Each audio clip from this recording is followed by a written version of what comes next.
All right, we are live on Instagram. I've started a live video. I didn't set up like a title for this or anything. We're live on all four of my other platforms, so we are live on 5 platforms today. We are trying something a little bit. We're going a little the extra mile today, talking about digital countries and social media. How fitting.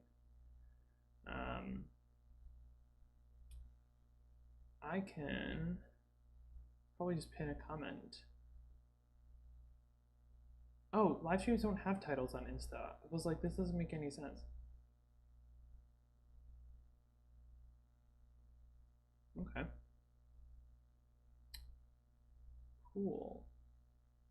Well, all right, we got one person. Go ahead, say hello, throw something in the chat. We're just letting people connect a little bit here. We'll get going in just a minute. Just want to let Instagram figure itself out. It's being weird.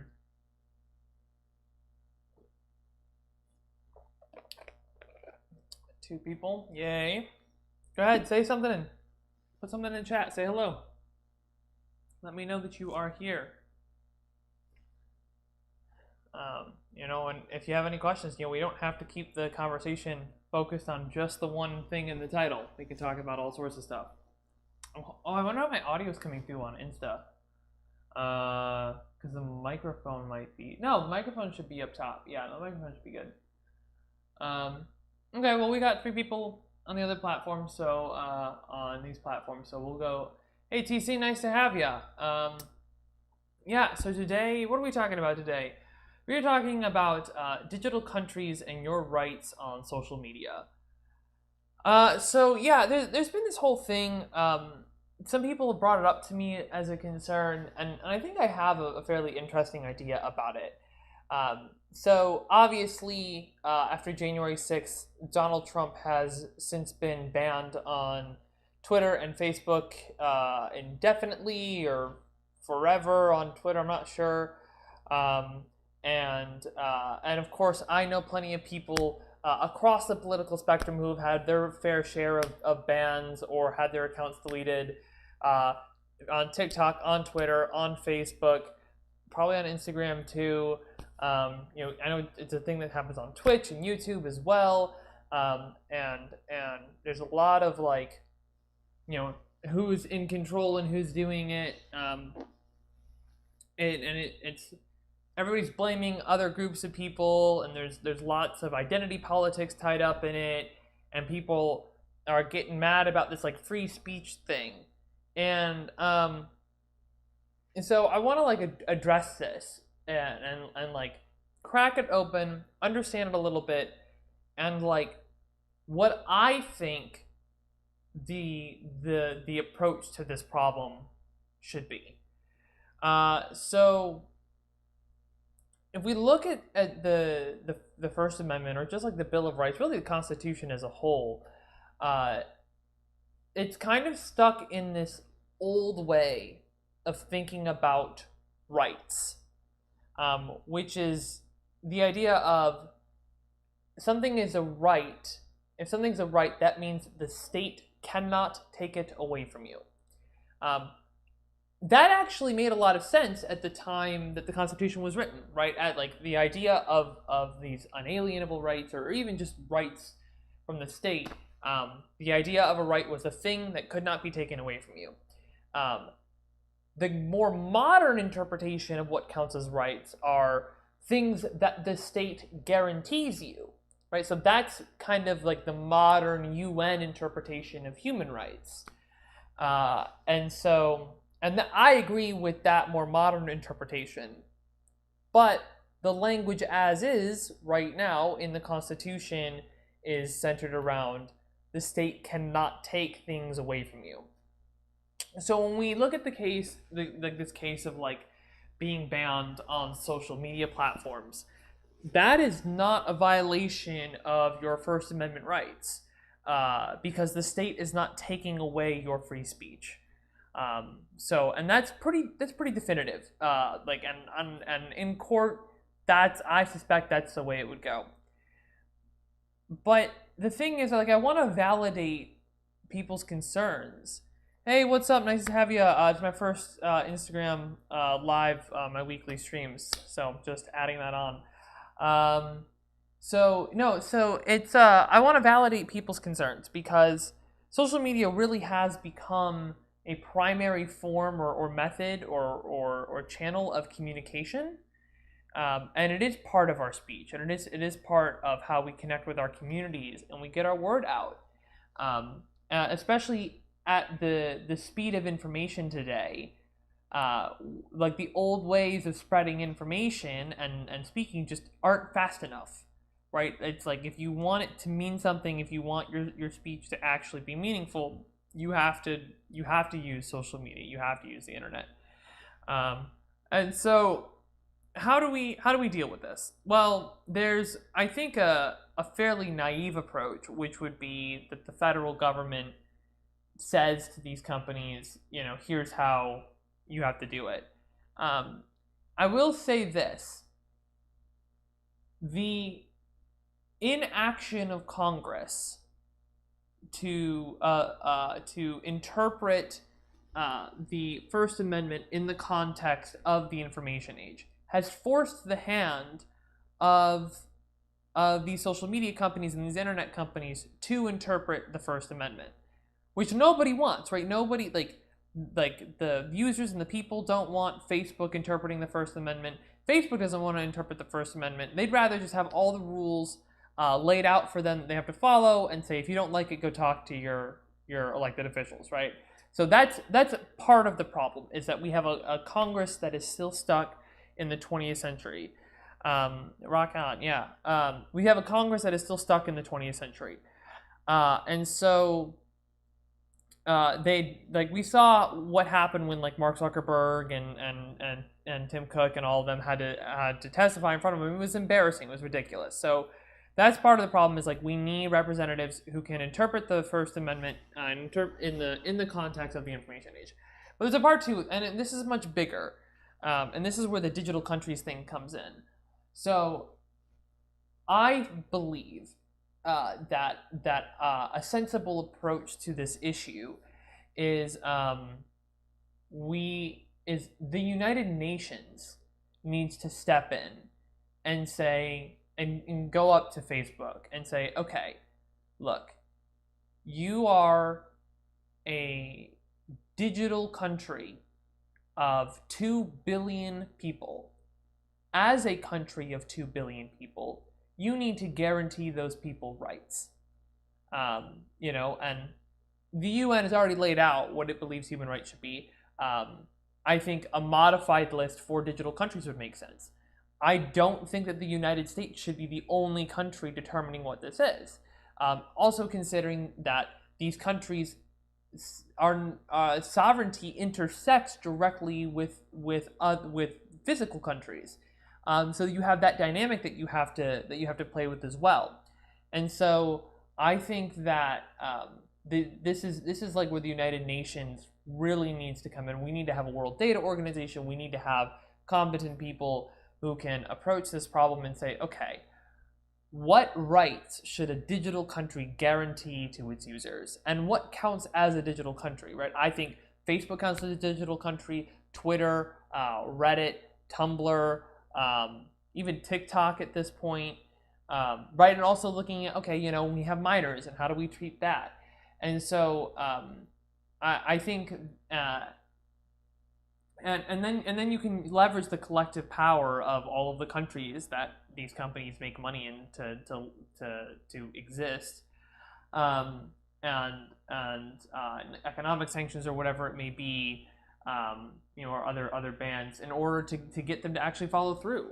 And so I think that this classification of a digital country makes sense in the 21st century, because we're going to start seeing this more and more and more as platforms get bigger and bigger, and as we get more and more connected, as we get virtual reality, augmented reality, as we get computer chips inside of our skulls that connect directly to our brains, right? Elon Musk's Neuralink and all that stuff. we need to start putting this legislation in place now, and we need to start thinking about it now, right? These need to be conversations. These need to be global conversations, right? Because they're very different cultures all around the world, right? So, like in the United States, we have this freedom of speech, but there are countries that don't. Obviously, I think freedom of speech is better, but like that's making it very black and white. There's a lot of gray in that discussion, And the thing is too, like, you don't want to live with an unmoderated internet, right? So moderation is necessary, right? But again, where's that line between moderation versus censorship versus like just what a platform is designed to be, right? So there are platforms. So you can think about like Reddit, like subreddits, right? Like each subreddit has its own specific rules, or Facebook groups have their own specific rules, or maybe you're part of some big DM chat on Twitter, right? And it's like maybe the rules aren't laid out nearly as well, but the people, the crowd that you're with, and so so it's like that's reasonable, right? If you break the code of conduct in a subreddit, right, the moderators will kick you, or you do that in a Facebook group, same thing, and so there are other platforms that are a similar way, right? Such as like I was on an asexual dating site for a little while, and like that's very like there are a ton of rules about like what's allowed and what's not allowed. It's not just this free form platform. You are agreeing to the rules when you get in. But that's another thing though, right? When we talk about rights that digital countries need to guarantee, what about like clarity of rules, or clarity of platform type, or whatever, of what's allowed, right? So maybe like those community engagement rules aren't clear enough to people on Facebook or on Twitter, and they need to be made clearer as to just what the standard community guidelines are, or whatever it may be, whatever terminology they want to use. So I think that's acceptable. So it's this thing of like right now we're stuck in this limbo land of like, is it a platform or is it a publisher? And it's like those two categories are not enough to cover everything. There's just ridiculous trying to throw it in one bucket or the other. And I think we can have more nuanced understanding of what this is and how it works. And I think that the concept of digital countries is a path toward that deeper, more comprehensive understanding, and it's an approach that I think is workable. Of course, it's going to require the right people. I'm not about to be the Secretary of State or the President of the United States or anything, but I think the concept of digital countries could allow us to actually begin to deal with this problem and do it in a global way, which is, I think, the better way to do it, right? Like people talk about globalization all the time and all the pitfalls and downfalls of it, and I get that, like, because there are major economic differences between different parts of the world, that like total globalization doesn't make sense right now. Like, I'm down with that. But generally, the world over time, macro scale, zoom out, will move toward more and more globalization, more, fewer borders, right? Less sovereignty, right? We see this European Union, the African Union. You have like the four tigers in East Asia, and all. I really think we need to have a North American Union, or just an American Union with both continents. And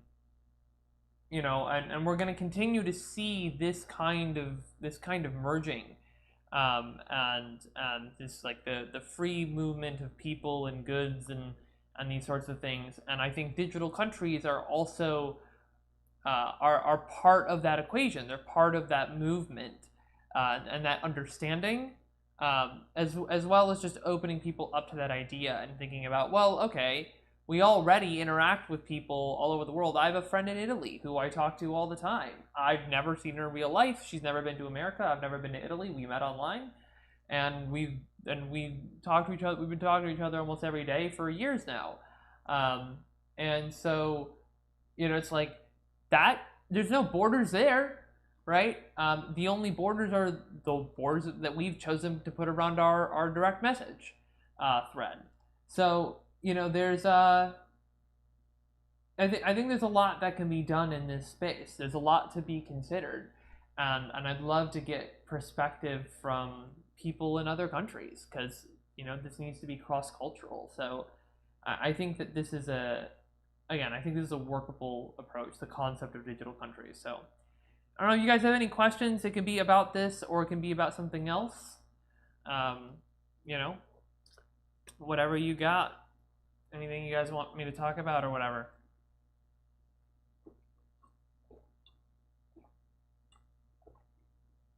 Feel like I really rambled and stretched this out today.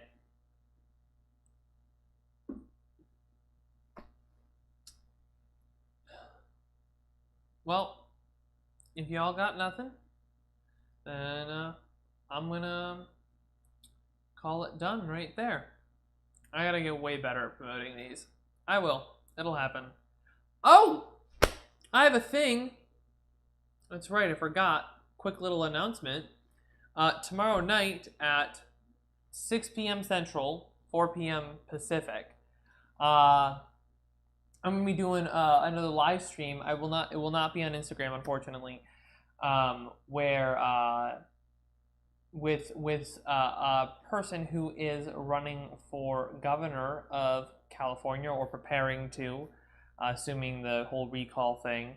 Her name is Danielle St. John, and we should have a graphic or like a banner ready sooner rather than later to post. But yeah, it'll be on these same platforms except for Instagram. But 6 p.m. Central to tomorrow night, Friday night. And so that'll probably be a pretty long stream too. That'll probably be a couple hours. Because we're both going to be going over our entire platforms and just kind of like comparing, contrasting, where our heads are at and how we think about things. And I think we have a lot of differences, which is going to be really interesting in a positive way. It's going to help. I think we're both going to gain a lot of perspective, which I'm really looking forward to. So I'll see you all tomorrow. All right.